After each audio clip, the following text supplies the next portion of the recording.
maaf dan kamu menjadi panutan dia. Dokter. Dr. Richard. Oh, Dr. Richard, iya. Dia bilang dia minta maaf dan kamu jadi panutan dia. Oh. Sebagai podcaster. Saya pribadi itu salah satu orang yang selalu ngelihat Dr. Richard itu sangat potensial sebagai public figure ya. Dan kemudian merambah ke dunia podcast. Bahkan banyak banget orang tuh seneng banget dengan Dr. Richard ketika dia mereview skincare dan sangat edukatif dan menolong banyak sekali wanita di Indonesia. Kemarin ucapan saya itu bukan untuk menjatuhkan Dr. Richard. Ucapan saya itu karena sudah terlalu jauh aja. Dan saya takut nanti Dr. Richard malah kenapa-napa karena akhirnya dia nggak bisa ngerem hal itu. Dan saya bersyukur banget Dr. Richard ya mengucapkan maaf karena hal itu yang memang kita perlukan aja gitu loh. Nggak usah terlalu didrama-dramain banget. Dan saya pikir menjadikan saya panutan saya kurang pantas. Tapi saya pengen melihat Dr. Richard juga jadi bagus. Dan orang seperti Dr. Richard harus kita support dengan ya kalau memang salah harus dikasih tahu salah kan. Cuma saya kan nggak mau perang sama Dr. Richard dan saya juga nggak pengen apalagi namain akhirnya jadi musuh-musuhan drama gitu, nggak perlu kan ya. Dan saya pikir Dr. Richard you're doing very good, itu hal yang perlu lakukan. Dan kedepannya kalau lu ngelakuin salah, gue ngelakuin salah, kita semua perlu melakukan hal yang dewasa aja udah cukup seperti itu. Tapi gara-gara podcast sebenarnya kamu jadi puji-puji banget pemikirannya dewasa, terus gak aneh-aneh, podcast yang bagus. Pujian itu bukan buat gua, pujian itu untuk Dr. Richard, untuk orang-orang yang juga sama-sama menyuarakan bahwa hal seperti itu nggak bagus. Banyak kok influencer lain dan juga content creator lain yang berbicara sama seperti saya kok, bukan cuma saya. Saya hanya mewakilkan bagian dari itu aja, porsian saya kecil. Tujuan saya ngomong kayak begitu hanya satu. Saya melihat ada satu orang wanita, namanya Amy, orang Korea, dia kehilangan 4 anak, dia punya problem, dan jangan anaknya dilibatkan di dalam digital di dalam wawancara. Kalaupun dilibatkan jangan kalau bisa di blur dan biarkan mereka selesaikan itu di ranah pengadilan. Cukup seperti itu aja. Nah terakhir, Bu Ami kemarin sudah di Polda dan sudah masuk kasusnya di pengadilan Singapura. Iya. Support kamu seperti apa sih? Ya good luck buat Bu Ami, juga buat suaminya dan juga buat keluarganya. Seperti yang aku selalu bilang, 16 tahun bersama pasti ada hal baik yang bisa kita lihat. Sekarang ini momen-momen emosional, mungkin untuk pihak suami dia bisa tune down dulu. Let's see what's bad and good yang bisa dilakukan, karena jangan ambil tindakan yang akhirnya lebih banyak buruknya. Kalau kita bicara tentang anak, tapi jangan lupa ego kita bisa ikut juga kan. Jadi lihat hal yang lebih banyak baiknya. Menjadi seorang ayah dan akhirnya perjuangan. Ya perjuangannya seperti yang ada di podcast. Ciolip menceritakan dari awal kita program hamil banyak banget gagal, dan memang kenapa aku nggak mau ngomong karena lebih baik Olive lah yang ngomong sendiri. Dan memang kemarin tuh kita lihat waktu yang lebih tepat untuk ngomong karena udah lewat 3 bulan. Jadi kita tuh selalu gagal di 3 bulan awal kan.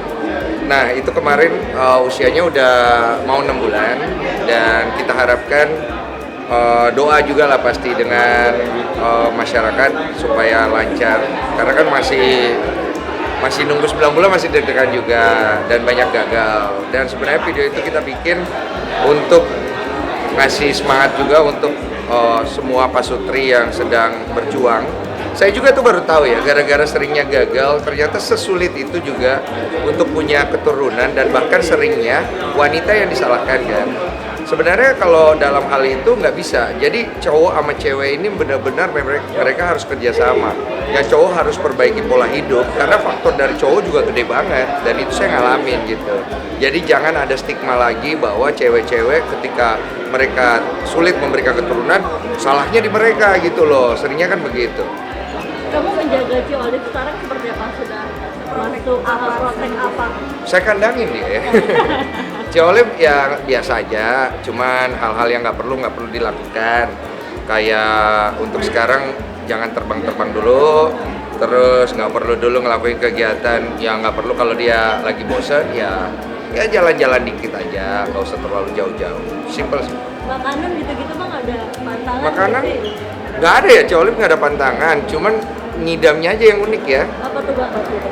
Ngidamnya itu dia stroberi gede, harganya 1 biji 100.000. Mahal men. Terus dia ngidam buah-buahan banyak. Terus dia ngidam berlian. Kok bisa? Bercanda. Ci Olive itu kan nggak suka belanja barang mahal. Dan ketika dia ngidam berlian, itu bukan diada-adain kan. Jadi gue juga kayak, ini anak sebenarnya gimana ya? Maksudnya kok ngidamnya unik gitu ya? Ya gitu sih. Dan bisa dikatakan dirimu sendiri setelah Ciolif hamil sendiri ada merasa ngidam nggak sih? Oh gua? Enggak sih gua kan nggak hamil ya. Kalau aku ngidam nanti aku punya rahim ya. Cuman Ci Olive itu ngidamnya nggak nyusahin aja. Jadi kalau dia ngidam, nanti biasanya dia beli sendiri. Aneh banget tuh Olive itu. Jadi dia nggak nyuruh gue beli atau manja-manja ke gue, dia beli sendiri. Nanti dia pulang dia bawa nih apa yang dia ngidam itu, terus dia suruh gue makan. Yang cobain deh, aku lagi ngidam gini gitu. Gitu sih. Tapi bisa dikatakan tadi sendiri kan dirimu posting USG dan bayinya loncat-loncat Iya. di dalamnya. Kan kayak lucu banget gitu. Saya bingung itu. Saya maksudnya kan gue setaunya ya kalau di USG gitu bayinya kan nggak lompat gitu kan, setahu saya ya. Makanya gue nanya ke netizen, ini kok bisa lompat-lompat ya gitu. Mungkin katanya cegukan ya. Cuman beberapa kali lompat.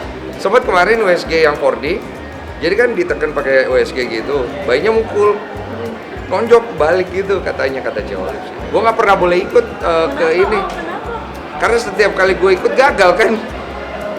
Artinya pantangan gitu dulu ya. Nggak tahu gue, itu pokoknya Ci Olive trauma juga ya, kamu harus ikut deh yang katanya gitu. Dengan jenis kelamin cewek itu seperti apa sih gitu kan. Ternyata bakalan ada anak cewek sih gitu kan. Ya, saya juga tuh ternyata kemarin pas podcast itu baru sadar, Ci Olive yang ngasih tahu sama anak-anak saya kalau saya itu sering ngomong dan menggambarkan kalau punya anak pertama saya itu cewek. Saya itu nggak sadar, mereka yang ngomong. Jadi saya selalu memposisikan anak pertama saya itu cewek. Nah, ya mungkin anak cewek karena bapaknya nakal ya, mungkin ya. Jadi bapaknya bisa lebih kalem, bisa lebih apa ya, sensitif, lebih care sama cewek. Kan saya kan cuek orangnya. Ya mungkin itu aja sih. Sering dandan seperti apa? Hah? Sering dandan. Iya. Sering make up. Sering make up, dandan, terus beli perhiasan. Emang cewek, kalau anak cewek begitu ya? Saya baru tahu sih, pengalaman pertama thank you lah. Maksudnya gue bisa ngerasain experience kayak gini kan pertama kali kan. Jadi gue menikmati banget. Udah ada persiapan apa bang, nama gitu-gitu? Nama, saya dapat nama itu waktu di Itali sebenarnya. Oh. Jadi waktu itu Ci Olive, saya lagi ke Itali, dia WA, yang itu ada gereja yang sudah tua banget, ratusan tahun usianya, Duomo kalau nggak salah, Duomo ya, gereja Duomo ya? Duomo. Kamu kesana dong, bakarin aku lilin, terus doain buat aku sama bibinya. Terus aku kesana doain, tiba-tiba aku dapat nama. Iya, cuma aku belum bisa spill, nggak apa-apa ya. Terus aku dapat nama, terus kayak ada yang ngomong gitu kan, terus gue bingung, terus gue pulang, gue bilang sama Ci Olive, yang aku tuh pas di sana dapat namanya ini, artinya devoted to God. Artinya devoted to God. Awalnya saya nggak tahu artinya. Terus Ci Olive cari tahu, yang namanya bagus, artinya devoted to God katanya. Oh ya udah, kira-kira kamu oke nggak nama itu? Aku coba tanya mamaku deh gitu-gitu, dan oke sih. Tahu aneh banget dapat nama pada saat kejadian kayak gitu. Respon orang tua kalian gimana? Ya semua happy pasti. Ya terutama buat mama, ini satu kabar gembira juga karena kan saya juga udah usia ya. Olive juga udah mau mendekati 40. Jadi kita tuh ngerasa banget pasutri lain yang posisinya sulit punya anak ya. Pasti berat ya. Kalau kita sekarang udah nggak ngelihat ke kita lagi, tapi kita ngelihat, oh kita ngerasain nih sulitnya punya anak tuh. Maka kita kepengen membagi kepada pasutri lain supaya mereka jangan patah semangat dan jangan menyalah-nyalahkan, terutama jangan nyalain cewek. Karena kalau cewek itu belum bisa ngasih keturunan, jangan kita salahin, kita support dia. Karena hilangkan stigma bahwa ketika sulit punya anak, cewek nih masalahnya. Enggak juga, ternyata masalahnya di cowok saya. Karena kurang tidur, istirahatnya kurang, spermanya itu nggak bagus. Gitu. Bang, di rumah udah ada kamar anak? Hah? Di rumah udah ada kamar baby? Belum. Udah ada. Belum ada. Kalau udah kepikiran apa kayak ada belanja segala macam? Belum sih, kita enggak. Bisa dikatakan kayak Cioli kan memang 3 kali keguguran gitu ya. Jadi artinya memang sekarang lagi senang-senang. Seperti apa sih dulu kesedihannya gitu kan sampai Waduh, kita nggak mau cerita sih sedih-sedihnya terlalu jauh. Karena gue yakin sedihnya pasti sedih banget. Cuma kita nggak mau terlalu tampilin itu. Karena tujuannya bukan menjual kesedihannya. Tapi tujuannya untuk melihat setelah kesedihan itu pasti selalu ada terang dan bahagia. Jadi jangan patah semangat aja. Gitu sih. Thank you ya. Bang, untuk pertanyaan.